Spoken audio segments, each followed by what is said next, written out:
괜찮으세요? 정신 차리세요. 할아버지, 할아버지. 노인은 나무에 묶인 채 정신을 잃고 있었습니다. 입에는 천이 물려 있었고 손목은 피로 굳어 있었어요.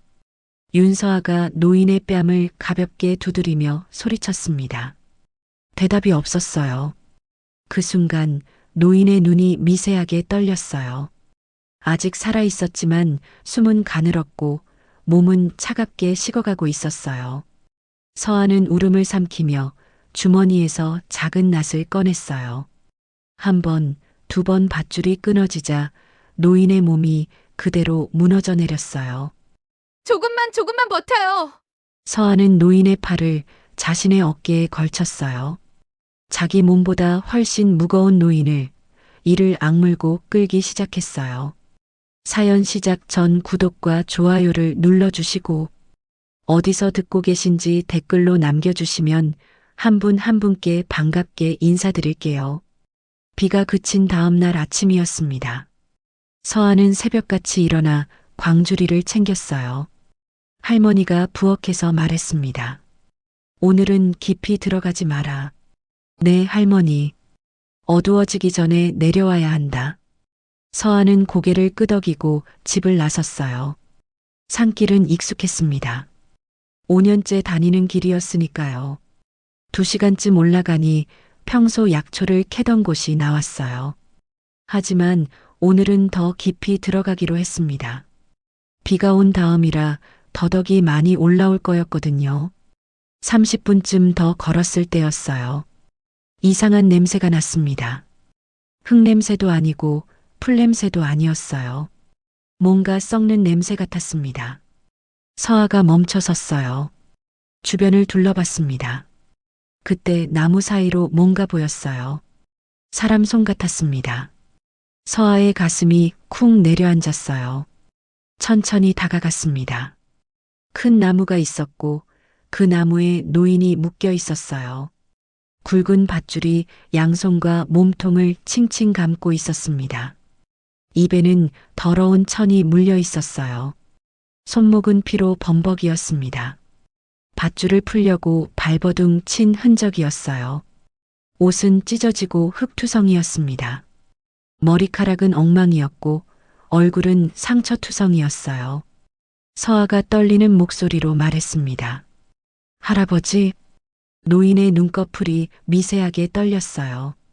살아 있었습니다.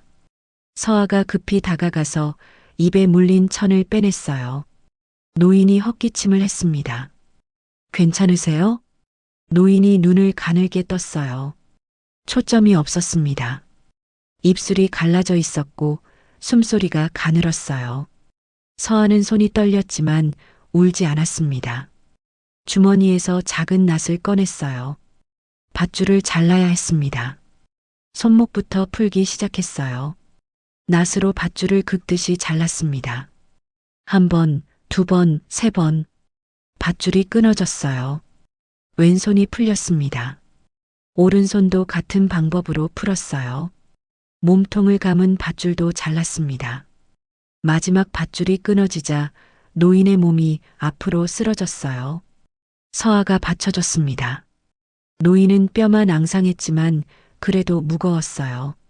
할아버지, 정신 차리세요. 노인이 미약하게 신음했습니다. 서아는 가방에서 물통을 꺼냈어요. 노인의 입에 대주었습니다. 물이 입술을 적셨어요. 노인이 조금씩 삼켰습니다. 숨이 조금 안정되는 것 같았어요. 서아가 주변을 둘러봤습니다.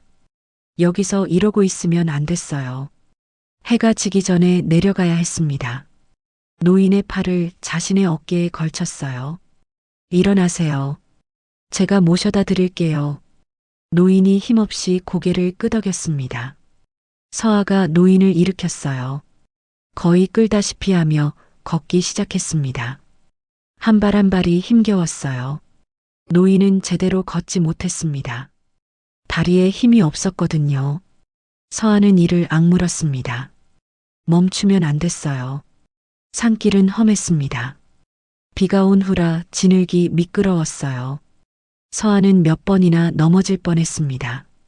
땀이 비 오듯 흘렀어요. 옷이 흠뻑 젖었습니다. 1시간이 지났습니다. 2시간이 지났어요. 해가 기울기 시작했습니다. 서아의 다리가 후들거렸지만 멈추지 않았어요. 마침내 마을이 보였습니다. 서아의 집은 마을 끝에 있었어요. 낡은 단층 집이었습니다. 할머니, 서아가 소리쳤어요. 문이 열렸습니다. 할머니 말순이 나왔어요. 서아를 보고 놀랐습니다. 왜 이렇게 늦게? 말순이 노인을 봤어요. 눈이 커졌습니다. 서아야, 이 사람 누구야? 산에서 발견했어요. 나무에 묶여 있었어요. 말순의 얼굴이 굳어졌습니다. 빨리 안으로. 2사람이 노인을 안으로 데려갔어요. 방에 눕혔습니다. 노인은 눕자마자 의식을 잃었어요. 말순이 노인의 맥을 짚어봤습니다. 숨을 확인했어요. 살아는 있네. 서아가 물었습니다. 어떻게 해요? 일단 씻겨야 한다. 물 데워와. 서아가 부엌으로 달려갔어요. 말순은 노인을 살폈습니다. 손목에 상처, 얼굴에 멍, 찢어진 옷을 보며 생각했어요. 누군가 일부러 죽이려 한 거였습니다. 노인의 얼굴을 자세히 봤어요. 나이는 들었지만 품격이 있었습니다. 손도 곱았어요. 육체 노동을 한 손이 아니었어요.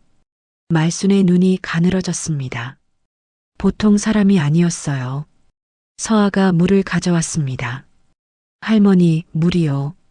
2사람이 노인을 씻겼어요. 얼굴, 팔, 다리를 닦았습니다. 상처에 약을 발랐어요. 손목에 밧줄 자국이 깊었습니다. 피가 계속 배어나왔어요. 깨끗한 천으로 감아줬습니다. 옷도 갈아입혔어요. 할머니가 보관하던 남자 옷이었습니다. 모든 게 끝나자 노인이 조금 편안해 보였어요. 밤이 됐습니다. 서아와 말순은 번갈아 가며 노인을 지켰어요. 서아가 물었습니다. 할머니, 경찰에 신고해야 하지 않아요? 아직은 아니다. 왜요? 저 사람이 누군지도 모르는데 함부로 신고하면 안 돼. 하지만 누가 저렇게 만들었는지 알아야 해. 그 사람들이 다시 올 수도 있어. 서아가 노인을 봤어요. 잠든 얼굴이 평화로워 보였습니다. 새벽 3시쯤이었어요. 노인이 신음했습니다. 서아가 깨어나서 노인 곁으로 갔어요. 노인이 눈을 떴습니다. 천장을 보다가 서아를 봤어요. 서아가 조심스럽게 물었습니다. 할아버지, 괜찮으세요? 노인이 입을 열었지만 소리가 나오지 않았어요. 목이 쉬어 있었습니다. 서아가 물을 떠왔어요. 노인의 입에 대주었습니다. 노인이 물을 마셨어요. 목을 축이고 나서 말했습니다. 고맙습니다. 목소리가 갈라져 있었어요. 천천히 하세요. 노인이 주변을 둘러봤습니다. 낯선 방이었어요. 여기가 어디죠? 저희 집이에요. 제가 산에서 모셔왔어요. 노인이 서아를 봤습니다. 어린 소녀였어요. 당신이 구해준 겁니까? 네. 노인의 눈에 눈물이 맺혔습니다. 감사합니다. 서아가 미소 지었어요. 할아버지, 성함이 어떻게 되세요? 노인이 입을 열었습니다. 하지만 아무 말도 나오지 않았어요. 이름이 떠오르지 않았습니다. 모르겠습니다. 네, 제 이름을 모르겠어요.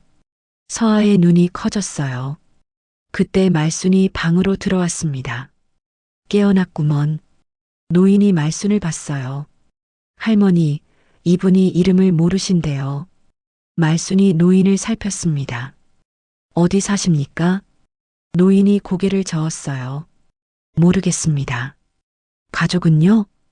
그것도 모르겠습니다. 왜 산에 묶여 계셨습니까? 노인이 고개를 움켜쥐었어요. 기억하려 했지만 아무것도 떠오르지 않았습니다. 아무것도 기억이 안 납니다. 말순이 한숨을 쉬었습니다. 기억상실이구먼. 충격 때문이었을 거였어요. 며칠 굶고 묶여 있고 죽을 고비를 넘기면 그럴 수 있었습니다. 서아가 걱정스럽게 물었어요. 할머니, 어떻게 해요? 말순이 노인을 봤습니다. 그리고 결정을 내렸어요. 일단 여기 계시게. 정말요? 응. 기억 돌아올 때까지. 노인이 고개를 숙였습니다. 폐를 끼쳐서 죄송합니다. 됐어요. 우리가 도와드릴게요. 서아가 밝게 말했어요.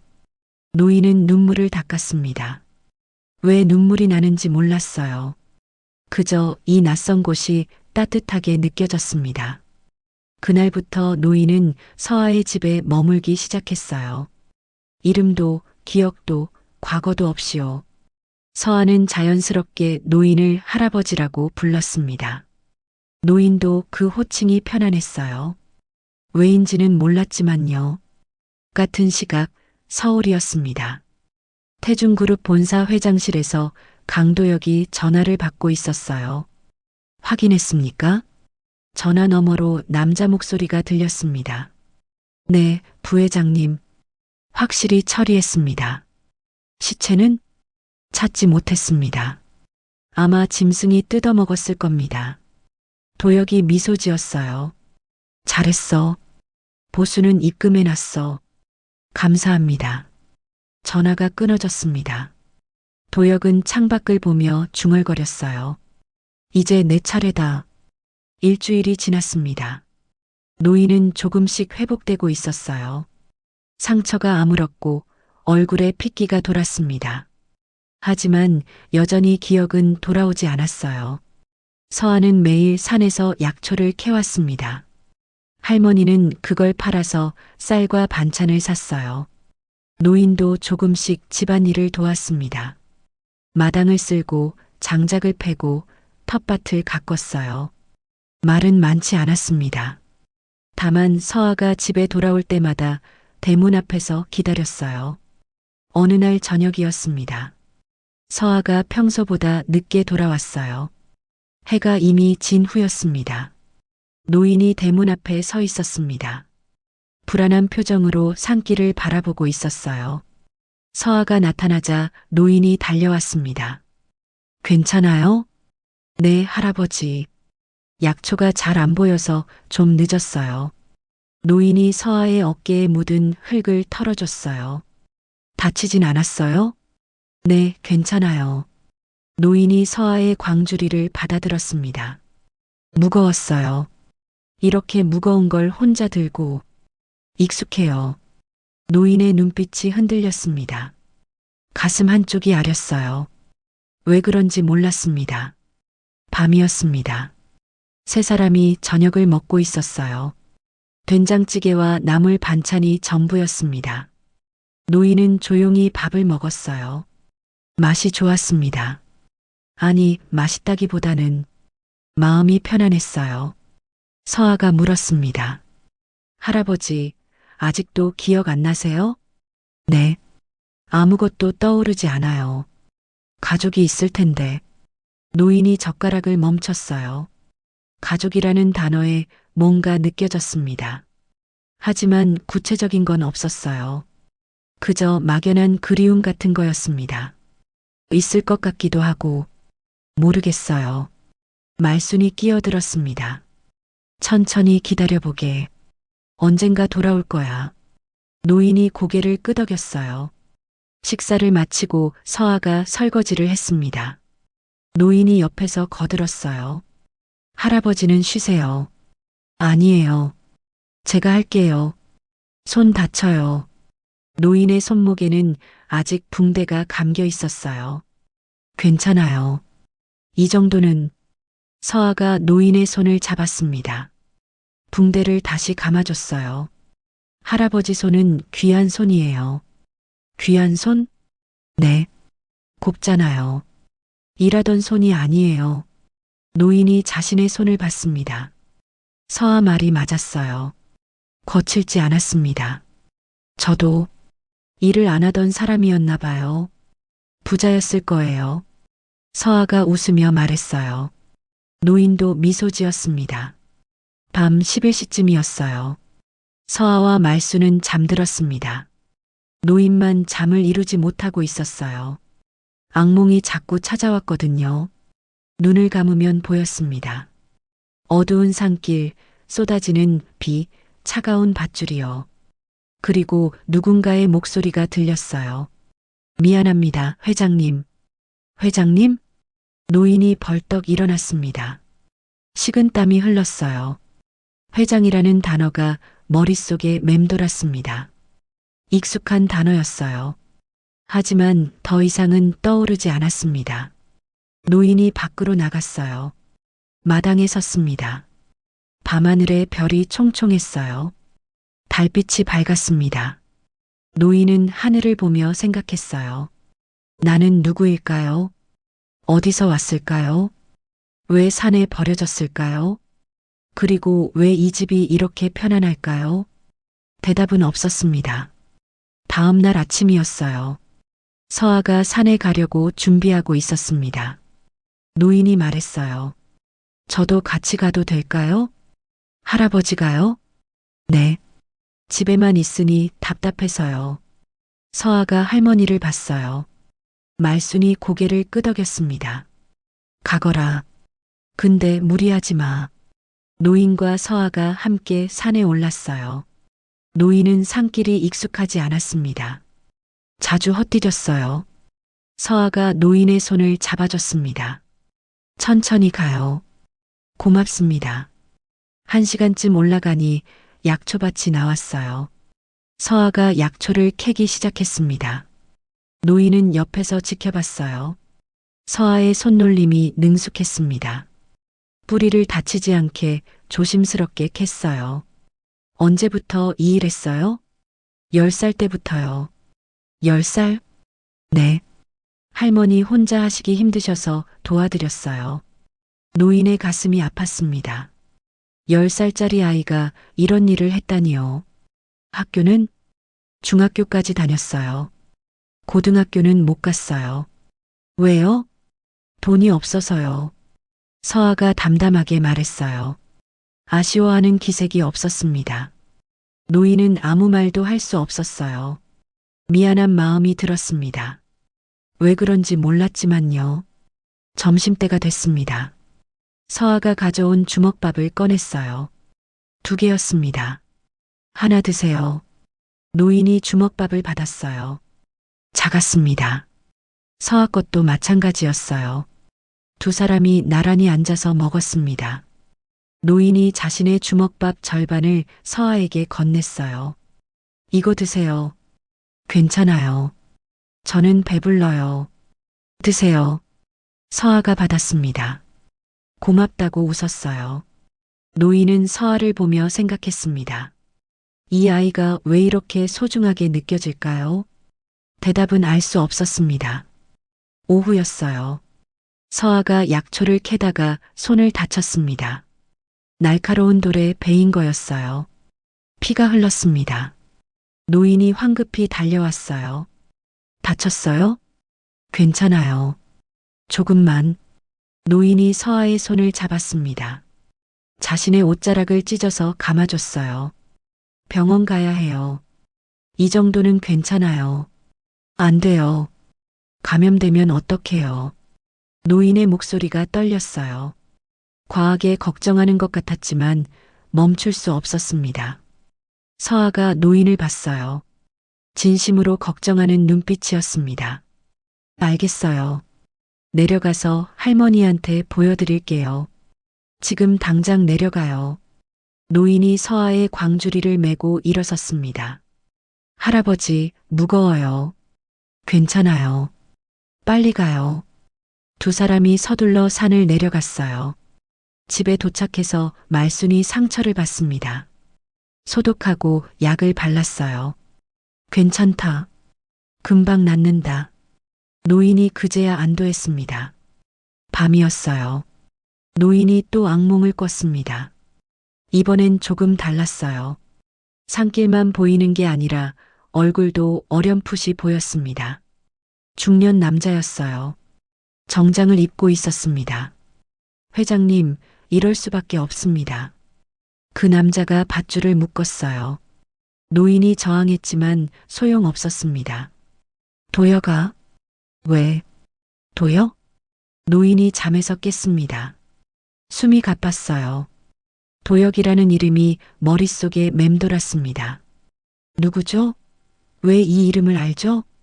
노인이 머리를 쥐어뜯었습니다. 기억해내려 했지만 그 이상은 떠오르지 않았어요. 새벽이었습니다. 노인이 마당에 나와 앉아 있었어요. 말순이 나왔습니다. 잠이 안 오시나? 네. 악몽을 꿨습니다. 무슨 꿈? 산에 묶여 있던 그날이요. 그리고 도혁이라는 이름이 들렸어요. 말순의 눈빛이 변했습니다. 도혁? 네. 아는 사람 같은데. 기억이 안 나요. 말순이 노인을 자세히 봤어요. 그리고 결심한 듯 물었습니다. 당신, 혹시 강태준 아니오? 노인이 말순을 봤습니다. 강태준? 그 이름이 낯설지 않았어요. 익숙했습니다. 그게 제 이름인가요? 말순이 한숨을 쉬었습니다. 모르겠소. 근데 당신 얼굴이 누군가와 비슷해서.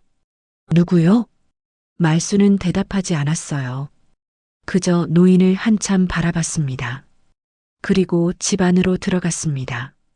노인은 혼자 남아 생각했어요. 강태준, 그 이름이 자신의 이름일까요? 알 수 없었습니다. 2주가 더 지났습니다. 노인은 이제 완전히 회복됐어요. 상처도 아물었고 몸에도 힘이 돌아왔습니다. 하지만 기억은 여전히 돌아오지 않았어요. 서아는 매일 산에 갔습니다. 노인도 함께 따라갔어요. 더 이상 집에만 있을 수 없었습니다. 서아를 혼자 보낼 수 없었거든요. 어느 날 오후였어요. 서아가 약초를 캐고 있을 때였습니다. 노인이 옆에서 지켜보고 있었어요. 바람이 불었습니다. 서아의 옷자락이 날렸어요. 그때 노인의 눈에 뭔가 보였습니다. 서아의 배 옆 옷 사이로 보이는 피부에 흉터가 있었어요. 희미했지만 분명히 보였습니다. 긴 흉터였어요. 노인의 가슴이 쿵 내려앉았습니다. 숨이 막혔어요. 심장이 미친 듯이 뛰기 시작했습니다. 왜 그런지 몰랐습니다. 그저 그 흉터를 보는 순간 무언가 무너지는 것 같았어요. 할아버지, 서아가 노인을 봤습니다. 노인이 창백한 얼굴로 서 있었어요. 괜찮으세요? 노인이 떨리는 손으로 서아를 가리켰습니다. 그 흉터는 서아가 옷자락을 내렸어요. 흉터를 가렸습니다. 아, 이거요? 언제, 어떻게 된 거예요? 어릴 때 수술 받았대요. 할머니가 그러셨어요. 무슨 수술? 잘 모르겠어요. 태어나자마자 받았다고 하셨어요. 노인의 눈에 눈물이 고였습니다. 왜 우는지 몰랐어요. 기억도 없는데 눈물이 흘렀습니다. 가슴이 찢어지는 것 같았어요. 할아버지, 왜 우세요? 모르겠어요. 그냥 마음이 아파서. 서아가 노인의 손을 잡았습니다. 괜찮아요. 오래된 흉터예요. 아프지 않아요. 노인이 서아의 손을 꽉 쥐었어요. 그 흉터, 내가 지켜봤어야 했는데. 무슨 말씀이세요? 노인은 대답할 수 없었습니다. 자신도 무슨 말을 하는지 몰랐으니까요. 그저 확신만 있었어요. 이 아이의 흉터를 자신이 알고 있다는 거요. 저녁에 집으로 돌아왔습니다. 노인은 밥을 먹지 못했어요. 서아의 흉터가 머릿속을 떠나지 않았습니다. 말순이 물었습니다. 어디 아프시오? 아니요. 그냥 좀 피곤해서요. 일찍 쉬시게. 노인이 방으로 들어갔어요. 말순은 서아를 봤습니다. 오늘 무슨 일 있었니? 할아버지가 제 흉터 보고 우셨어요. 말순의 표정이 굳어졌습니다. 흉터를? 네. 왜 우시는지 모르겠어요. 말수는 아무 말도 하지 않았어요. 하지만 마음속으로 확신했습니다. 저 노인이 누구인지요. 밤이었습니다. 노인은 잠들지 못하고 천장을 보고 있었어요. 서아의 흉터가 계속 보였습니다. 그리고 갑자기 뭔가 떠올랐어요. 작은 아기였습니다. 인큐베이터 안에 누워 있었어요. 배에 큰 수술 자국이 있었습니다. 의사가 말했습니다. 회장님, 수술은 성공했습니다. 살 수 있습니까? 네. 다만 흉터가 남을 겁니다. 노인이 벌떡 일어났습니다. 심장이 터질 것 같았어요. 수술, 흉터, 모든 게 연결됐습니다. 서아의 흉터와 그 아기의 흉터가 같은 자리였어요. 노인이 방문을 열고 나갔습니다. 거실로 갔어요. 말순이 아직 자지 않고 앉아 있었습니다. 잠이 안 오시오? 노인이 떨리는 목소리로 물었습니다. 서아가 제 손녀입니까? 말순이 노인을 봤어요. 오랜 침묵이 흘렀습니다. 그리고 천천히 고개를 끄덕였어요. 그렇소. 노인의 다리에 힘이 풀렸습니다. 바닥에 주저앉았어요. 그럼 저는 당신은 강태준이요. 태준그룹 회장이고 서아의 친할아버지요. 노인이 고개를 떨궜습니다. 눈물이 쏟아졌어요. 왜 말씀 안 하셨습니까? 확신할 수 없었소. 그리고 당신이 기억을 못하는데 말해봤자 혼란만 줄 것 같았소. 서아는 알고 있습니까? 아니요. 모르오. 왜 숨기셨습니까? 말순이 한숨을 쉬었습니다. 15년 전이요. 서아 부모가 교통사고로 죽었소. 사고가 아니었소.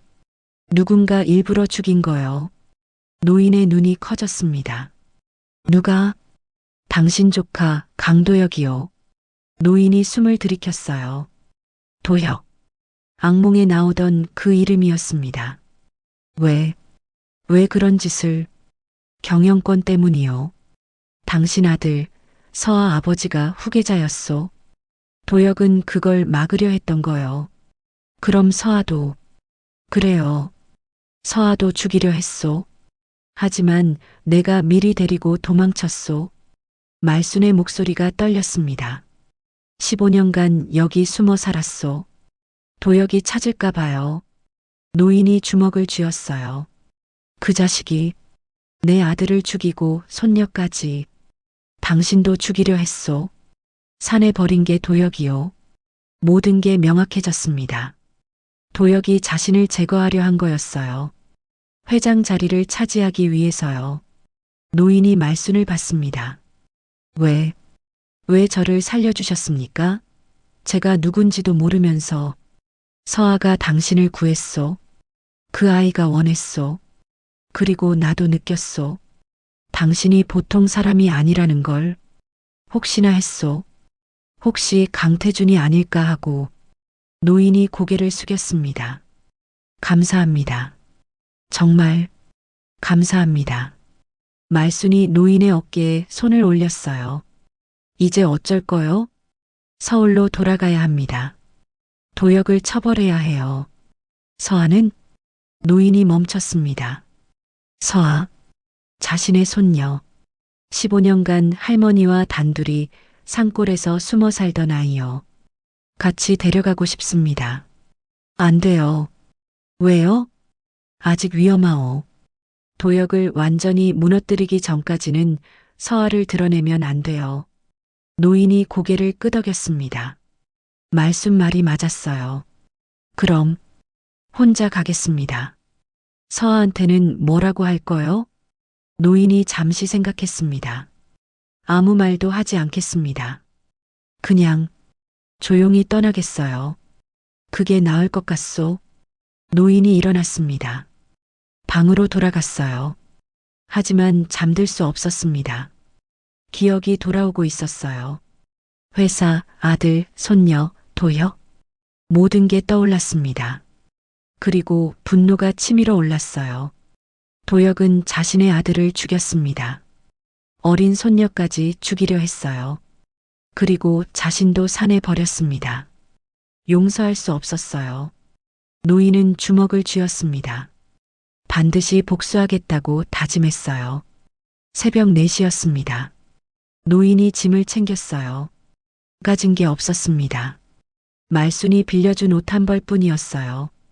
조용히 방문을 열었습니다. 말순이 밖에 서 있었어요. 가시는구려. 네. 지금 가야 합니다. 말순이 돈봉투를 건넸습니다. 이거라도 가지고 가시오. 아닙니다. 이미 너무 많은 걸 받았어요. 됐소. 서울까지 가려면 돈이 필요하오. 노인이 받았습니다. 꼭 갚겠습니다. 됐소. 그냥 서아 잘 지켜주시오. 반드시 그러겠습니다. 노인이 서아 방을 봤어요. 문이 닫혀 있었습니다. 들어가고 싶었습니다. 한 번만 더 보고 싶었어요. 하지만 참았습니다. 들어가면 떠날 수 없을 것 같았거든요.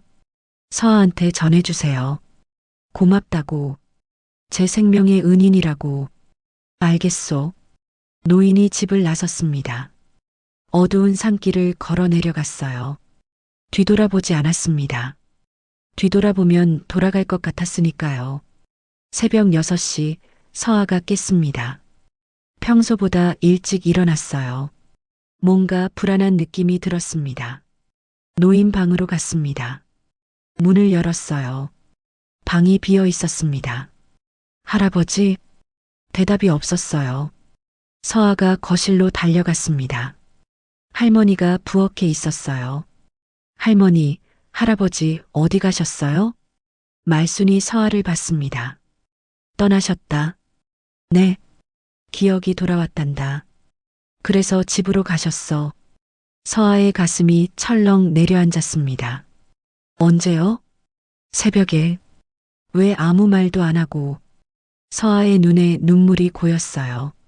말순이 서아를 안아줬습니다. 미안하구나. 그분이 그러시더라. 고맙다고, 생명의 은인이라고. 서아가 울었습니다. 노인과 함께한 시간이 떠올랐어요. 함께 산에 오르고 밥을 먹고 이야기하던 시간들이요. 이제 다시 못 볼 거였습니다. 할머니, 할아버지 이름이라도 알려주셨어요? 말순이 잠시 망설였습니다. 그리고 거짓말을 했어요. 못 들었다. 급히 가셔서. 서아가 고개를 숙였습니다. 이름도 모르는 할아버지였어요. 하지만 마음속에 깊이 남았습니다. 같은 시각 노인은 버스를 타고 서울로 향하고 있었어요. 창밖을 보며 생각했습니다. 서아, 내 손녀, 기다려라. 할아버지가 반드시 너를 지켜주마. 그리고 도혁, 너는 끝이다. 노인의 눈빛이 차갑게 변했습니다. 서울에 도착한 건 오후 2시였습니다. 강태준은 강남역에서 내렸어요. 거리가 낯설지 않았습니다. 기억이 돌아오면서 모든 게 익숙해졌어요. 하지만 당장 회사로 갈 수는 없었습니다.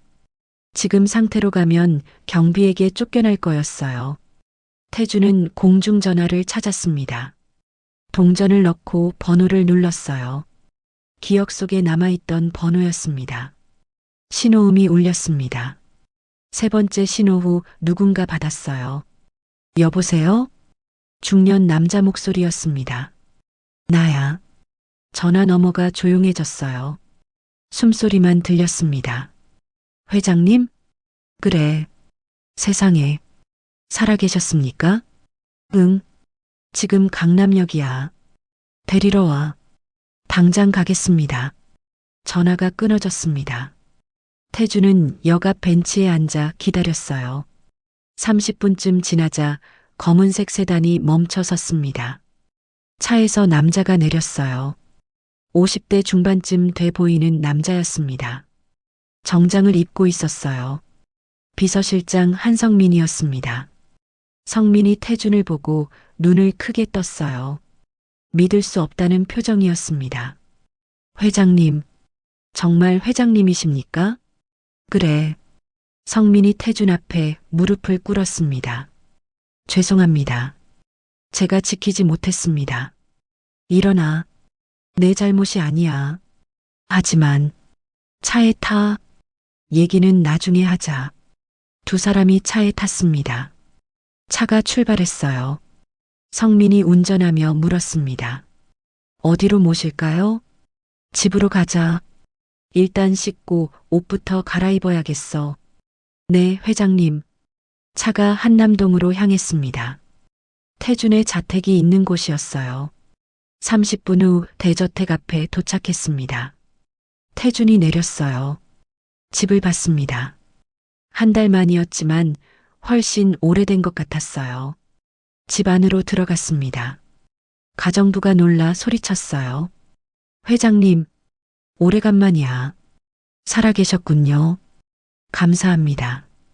태준은 2층 침실로 올라갔습니다. 샤워를 하고 정장을 입었어요. 거울을 봤습니다.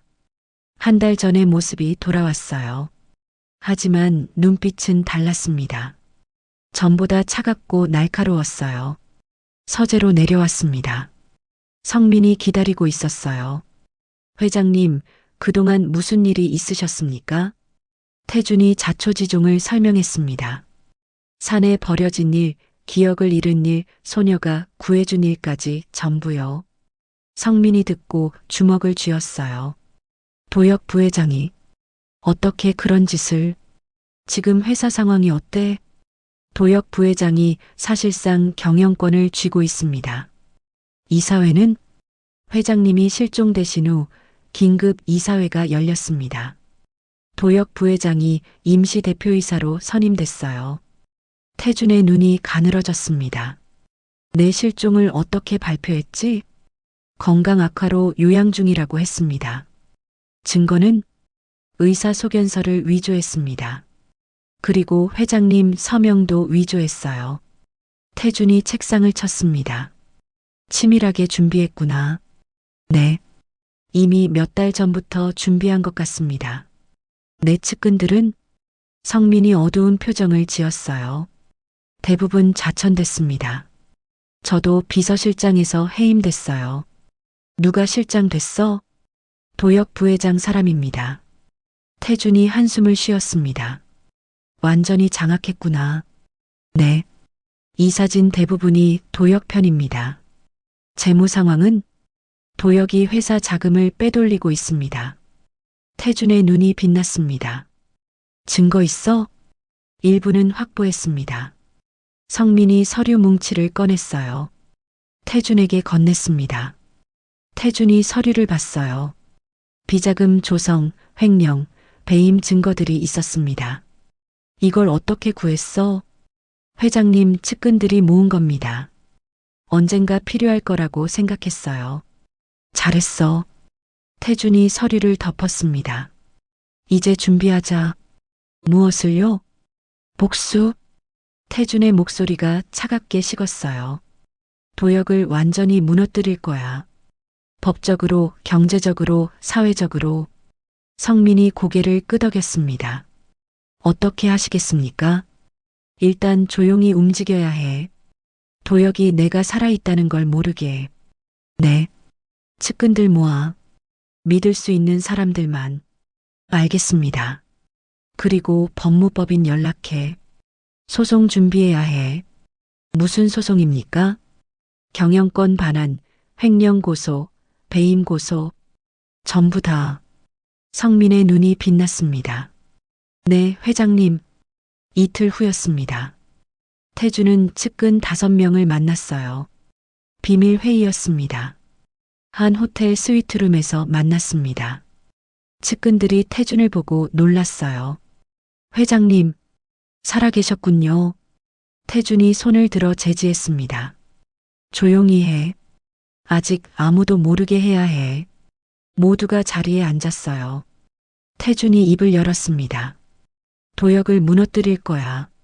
어떻게 하시겠습니까? 3단계로 갈 거야. 태준이 화이트보드에 적기 시작했습니다. 1단계 증거 확보. 도혁의 횡령, 배임, 그리고 살인 교사 증거. 측근들이 숨을 죽였어요. 2단계 이사회 장악. 도역 편이던 이사들을 우리 편으로 돌려. 3단계 법적 공격. 검찰 고소와 민사소송 동시 진행. 측근 한 명이 물었습니다. 살인 교사요? 그래. 도역이 내 아들을 죽였어. 그리고 나도 죽이려 했어. 모두가 충격받은 표정을 지었어요. 증거가 있습니까? 지금은 없어. 하지만 찾을 거야. 태준이 성민을 받습니다. 성민, 도역이 고용한 청부업자 찾아. 네, 회장님. 그리고 15년 전 교통사고 기록도 다시 조사해. 알겠습니다. 태준이 다른 측근을 봤어요. 재무팀, 도역이 빼돌린 자금 전부 추적해. 네. 법무팀, 소송 서류 준비해. 한 달 안에 제출할 거야. 알겠습니다. 회의가 2시간 동안 이어졌습니다. 모든 계획이 세워졌어요. 회의가 끝나고 측근들이 나갔습니다. 성민만 남았어요. 회장님, 응? 한 가지 궁금한 게 있습니다. 뭔데? 회장님을 구해준 소녀. 누굽니까? 태준이 잠시 망설였습니다. 내 손녀야. 성민의 눈이 커졌어요. 손녀님이요? 그럼. 응. 15년 전 죽은 줄 알았던 손녀야. 어떻게? 태준이 설명했습니다. 서아의 할머니가 데리고 도망쳤다는 것, 15년간 숨어 살았다는 것을요. 성민이 듣고 눈물을 흘렸습니다. 다행입니다. 정말 다행이에요. 응. 근데 아직 데려올 수 없어. 왜요? 도역을 완전히 무너뜨리기 전까지는 위험해. 서아를 드러내면 안 돼. 성민이 고개를 끄덕였습니다. 알겠습니다. 비밀로 하겠습니다. 고마워. 태준이 창밖을 봤어요. 서울 야경이 펼쳐져 있었습니다. 어딘가 저 멀리 산골에서 서아가 있을 거였어요. 태준은 마음속으로 말했습니다. 조금만 기다려라, 서아야. 할아버지가 반드시 너를 데리러 갈게. 일주일이 지났습니다. 태준의 측근들이 움직이기 시작했어요. 증거를 모으고 이사들을 설득하고 법적 준비를 했습니다. 도역은 아무것도 몰랐어요. 여전히 회장실에 앉아 경영권을 휘두르고 있었습니다. 어느 날 오후 도역의 사무실이었어요. 비서가 들어왔습니다. 부회장님, 이사회 소집 통보가 왔습니다. 이사회? 내가 부른 적 없는데? 주주 10% 이상 보유자의 요청입니다. 도역의 눈이 가늘어졌습니다. 누가? 강태준 회장님이십니다. 도역의 얼굴이 창백해졌어요. 뭐? 강태준 회장님이 이사회 소집을 요청하셨습니다. 도역이 벌떡 일어났습니다. 말도 안 돼. 회장은 죽었어. 하지만 서류에 회장님 도장이. 위조야. 누군가 위조한 거야. 도역이 황급히 전화를 꺼냈습니다. 청부업자에게 걸었어요. 신호음만 울렸습니다. 받지 않았어요. 도역의 손이 떨렸습니다. 설마 정말 살아있는 건가? 다음 날 아침이었습니다. 태준그룹 본사 대회의실에 이사들이 모였어요. 도역도 앉아 있었습니다. 얼굴이 굳어 있었어요. 회의실 문이 열렸습니다. 강태준이 들어왔어요. 정장을 단정하게 입고 머리를 깔끔하게 빗고 위험 있는 모습이었습니다. 이사들이 벌떡 일어났어요. 회장님, 살아계셨군요. 도역은 얼어붙었습니다. 태준이 도역을 봤어요. 차갑게 미소 지었습니다. 오래간만이다, 도역아. 도역의 입술이 떨렸습니다. 숙부님, 앉아. 태준이 회장석에 앉았습니다. 이사들도 자리에 앉았어요.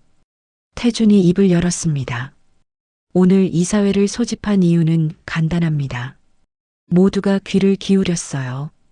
강도역 부회장을 해임하고 횡령 및 배임 혐의로 고소하겠습니다. 도역이 벌떡 일어났습니다. 무슨 소리입니까? 앉아. 태준의 목소리가 차갑게 식었어요. 도혁이 앉지 않았습니다. 태준이 서류를 꺼냈어요. 이사들에게 돌렸습니다. 여기 증거가 다 있습니다. 도혁이 회사 자금 100억을 빼돌린 증거요. 이사들이 서류를 봤어요. 얼굴들이 굳어졌습니다. 도혁이 소리쳤어요. 위조야. 전부 위조라고. 위조가 아니야. 은행 거래 내역, 계좌 이체 기록 전부 있어. 태준이 도혁을 똑바로 봤습니다. 그리고 한 가지 더. 넌 나를 죽이려 했지. 회의실이 조용해졌습니다. 태준이 계속 말했어요. 한 달 전, 넌 청부업자를 고용해서 나를 산에 버렸어. 아닙니다. 거짓말입니다. 청부업자가 자백했어. 녹음 파일도 있어. 태준이 노트북을 켰습니다. 음성 파일을 재생했어요. 청부업자 목소리가 흘러나왔습니다. 강도혁 부회장이 100억을 주고 회장을 죽이라고 했습니다. 저는 산에 묶어두고 왔어요. 도혁의 얼굴이 새하얗게 변했습니다. 이사들이 웅성거렸어요. 태준이 일어났습니다. 강도혁, 넌 끝이야. 그때 회의실 문이 열렸어요. 검찰 수사관들이 들어왔습니다. 강도혁 씨, 살인 교사 및 횡령 혐의로 체포합니다. 수갑이 채워졌습니다. 도혁이 소리쳤어요. 숙부님, 제발 한 번만 봐주세요. 태준은 대답하지 않았습니다. 그저 차갑게 바라만 봤어요. 도혁이 끌려갔습니다. 회의실이 조용해졌습니다. 태준이 이사들을 봤어요. 이제 회사를 정상화하겠습니다. 모두가 고개를 숙였습니다. 네, 회장님. 태준은 창밖을 봤어요. 1단계가 끝났습니다. 이제 서아를 데리러 갈 시간이었어요. 3개월이 지났습니다. 강도혁은 1심에서 징역 15년을 선고받았어요. 살인 교사, 횡령, 배임 모든 혐의가 인정됐습니다. 태준그룹은 안정을 찾았어요. 도혁 측근들은 전부 해임됐고 새로운 경영진이 구성됐습니다. 태준은 다시 회장으로 돌아왔지만 예전과 달랐어요. 더 이상 회사에만 매달리지 않았습니다. 이제 중요한 게 생겼으니까요. 가족이었습니다. 12월이었습니다. 태준은 차를 타고 강원도로 향했어요. 성민이 운전했습니다. 회장님, 긴장되십니까? 응, 많이. 손녀님이 좋아하실 겁니다. 모르겠어. 갑자기 나타나서 할아버지라고 하면 믿을까? 성민이 웃었습니다. 믿으실 겁니다. 회장님이 진심이니까요. 태준은 창밖을 봤어요. 눈이 내리기 시작했습니다. 4시간을 달려 산골 마을에 도착했어요. 차가 서아의 집 앞에 멈췄습니다. 태준이 내렸어요. 대문을 받습니다. 3개월 만이었어요. 떨리는 손으로 대문을 두드렸습니다. 한참 후 문이 열렸어요. 말순이 나왔습니다. 태준을 보고 놀라지 않았어요. 예상하고 있었던 것 같았습니다. 오셨구려. 네, 왔습니다. 들어오시게. 태준이 집 안으로 들어갔어요. 성민은 차에 남았습니다. 거실에 앉았습니다. 말순이 차를 끓였어요. 서아는요? 산에 갔네. 곧 올 거야. 태준이 주변을 둘러봤습니다. 3개월 전 자신이 누워있던 방이 보였어요. 그동안 고생 많으셨습니다. 뭘, 당연한 일 했을 뿐이지. 서아한테 말씀하셨습니까? 아니, 아직 모른다네. 태준이 고개를 끄덕였습니다. 제가 직접 말하고 싶습니다. 그러시게. 2 사람은 조용히 차를 마셨어요. 말순이 물었습니다. 도혁은 감옥에 있습니다. 15년형 받았어요. 잘 됐구만. 네. 이제 서아를 안전하게 지킬 수 있습니다. 말순이 태준을 봤어요. 서아를 데려가실 건가? 태준이 잠시 망설였습니다. 서아가 원한다면요. 그 아이 의사를 존중하시는구려. 네. 강요하고 싶지 않습니다. 말순이 미소 지었어요. 좋은 할아버지가 되겠구만. 그때 대문이 열리는 소리가 들렸습니다. 서아가 돌아온 거였어요. 태준의 심장이 빠르게 뛰었습니다. 할머니 왔어요. 서아의 목소리가 들렸어요. 현관문이 열렸습니다. 서아가 들어왔어요. 광주리를 메고 있었습니다. 뺨이 발그레했어요. 그리고 거실에 앉아있는 태준을 봤습니다. 서아가 멈춰 섰어요. 눈이 커졌습니다. 할아버지, 태준이 일어났습니다.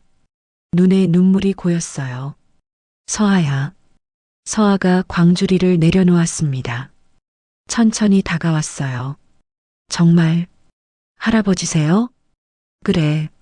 서아의 눈에도 눈물이 맺혔습니다. 어디 가셨었어요? 왜 말도 없이? 미안하다. 급한 일이 있어서. 서아가 태준을 안았습니다. 꽉 껴안았어요. 보고 싶었어요. 태준도 서아를 안아줬습니다. 떨리는 손으로 서아의 머리를 쓰다듬었어요. 나도 정말 보고 싶었어. 두 사람은 한참을 그렇게 있었습니다. 말순이 조용히 자리를 떠났어요.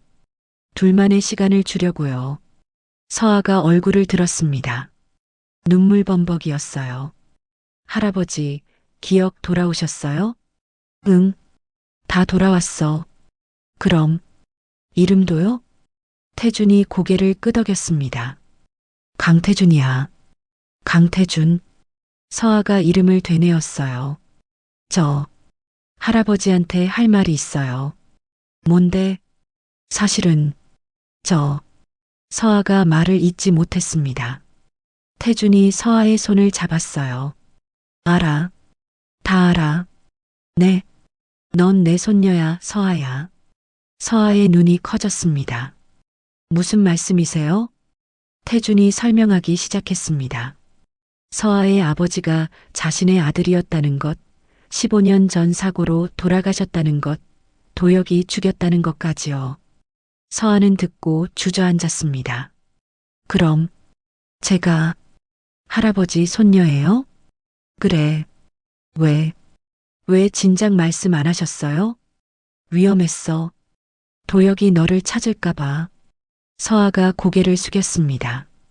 눈물이 뚝뚝 떨어졌어요. 그럼 할머니는 처음부터 아셨어요? 응. 할머니가 너를 지켜준 거야. 15년 동안. 서아가 울었습니다. 태준이 서아를 안아줬어요. 미안하다. 할아버지가 너를 지켜주지 못해서. 아니에요. 할아버지도 힘드셨잖아요. 이제는 괜찮아. 도혁은 감옥에 갔어. 더 이상 위험하지 않아. 서아가 태준을 봤습니다. 정말요? 응. 이제 안전해. 서아가 다시 울었습니다. 이번엔 안도의 눈물이었어요. 태준이 서아의 눈물을 닦아줬습니다.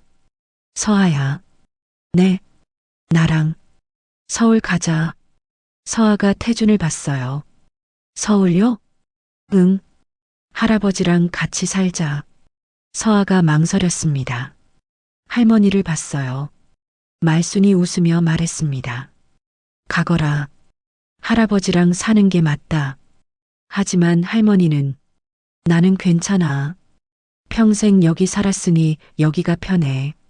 할머니, 걱정 마라. 자주 올라오면 되잖니. 서아가 태준을 봤습니다. 할머니도 같이 가면 안 돼요? 태준이 말순을 봤어요. 어머님 같이 가시죠. 말순이 고개를 저었습니다. 아니네. 나는 여기가 좋아. 이 산이 내 집이야. 하지만 됐네. 서아만 잘 돌봐주게. 태준이 고개를 숙였습니다. 평생 감사하겠습니다. 됐어. 그냥 서아 행복하게 해주게. 약속드립니다. 일주일 후였습니다. 서아가 짐을 쌌어요. 많지 않았습니다. 옷 몇 벌과 책 몇 권이 전부였어요. 태주는 서아를 도왔습니다. 함께 짐을 차에 실었어요. 말순이 대문 앞에 서 있었습니다. 서아가 할머니를 안았어요. 할머니, 자주 올게요. 그래. 잘 먹고 잘 지내거라. 할머니도 건강하세요. 알았어. 서아가 차에 탔습니다. 태준도 탔어요. 차가 출발했습니다. 서아가 뒤를 돌아봤어요. 할머니가 손을 흔들고 있었습니다. 서아도 손을 흔들었어요.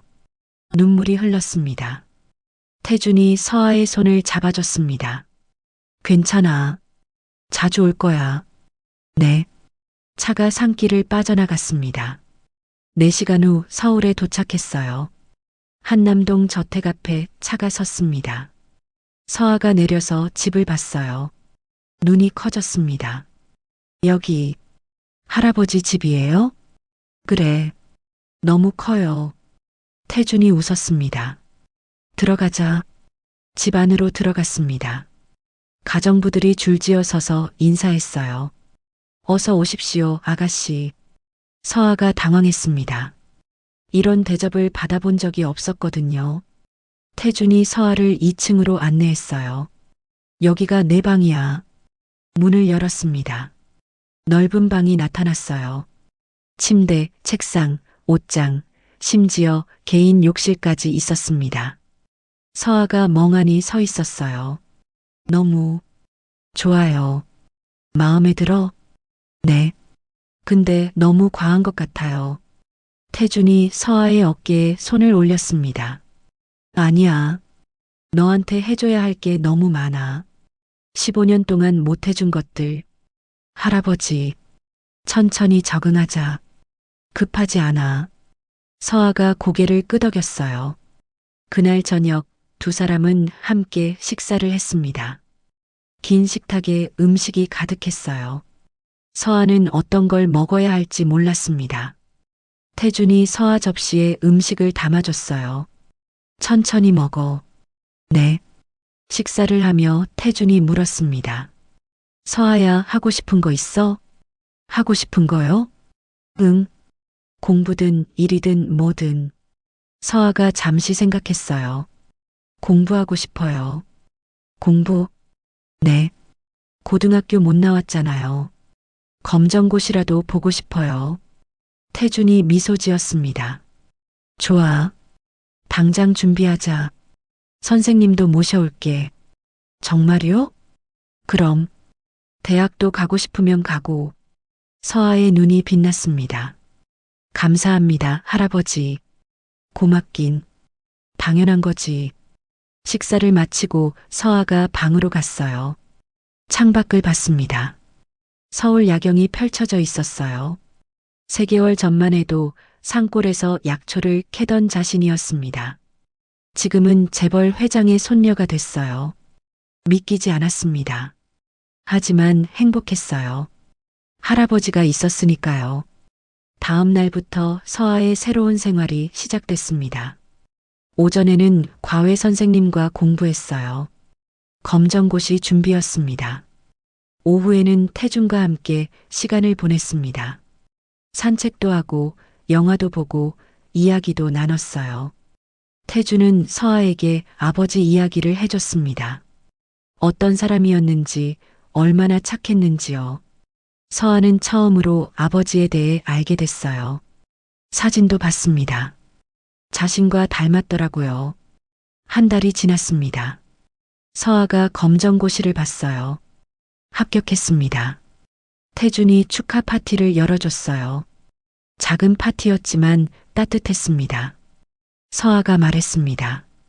할아버지, 이제 대학 가고 싶어요. 그래, 어디 가고 싶은데?